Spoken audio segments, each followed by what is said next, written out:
So this is for people who have already invested in real estate or own their first house, have some equity to use and don't really know how to utilize that.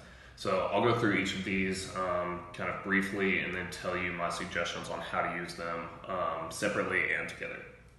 So all of these are using equity in your house. So let's say you own a $100,000 house that you bought for $100,000 and now it's worth $150,000. You haven't done anything to it. You've just owned it for 5 years, and the market's come up, so you've just done really well with the equity in the home.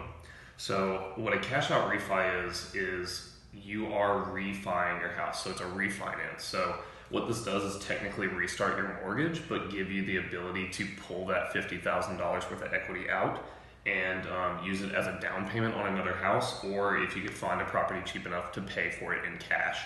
So with that, a lot of people use it to buy other property and to leverage their equity to purchase other property. A HELOC is similar to a cash out refi, but think about a HELOC as like a big credit card. So with the HELOC, you might use that $50,000 to renovate the home, and you can pay it back, use it again. A cash out refi is like a one-time deal. So you get that $50,000, you utilize it for one thing, you move on. A HELOC is something where you can use that $50,000, you might only use 5 of it, and then pay that 5 back, and then use another 10, and pay that 10 back, and then use another 5. And then both of these are what people do to either renovate homes using their current equity without having to use their liquid cash that they have in the bank, or to purchase other property. 1031 exchange is very similar in that regard. So a 1031 exchange is actually a tax deferred system where, let's say you own multiple properties, or even just one. So basically with a 1031 exchange, you can purchase another property that is equal to the value of the current property you own without paying taxes on it. So you pay no capital gains.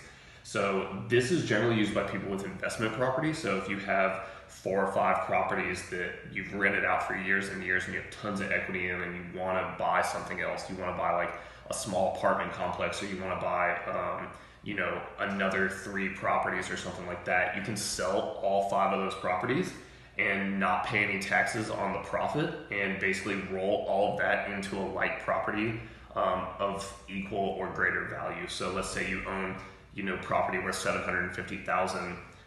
You could roll that $750,000 into $1 million property at no capital gains. So a lot of people use this just to build wealth long term.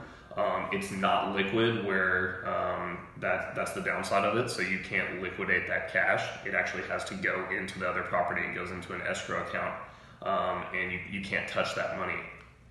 With a cash out refi and a HELOC, this is how I would generally do it. So my suggestion would be is get the HELOC first. So let's say you have that $50,000 in equity I mentioned before, and your property could potentially be worth $200,000.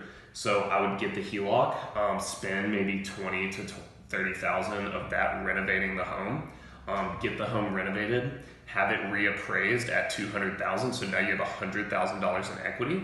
Do a cash out refinance. So you cash out that $100,000 in equity, buy another $100,000 property with that cash.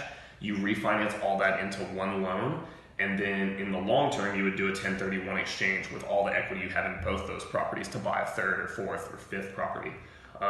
So I hope this kind of gives you an idea of how to utilize these things. If you have more questions, drop a comment below, let me know, and I'll do a video on each of these in a little more detail for you.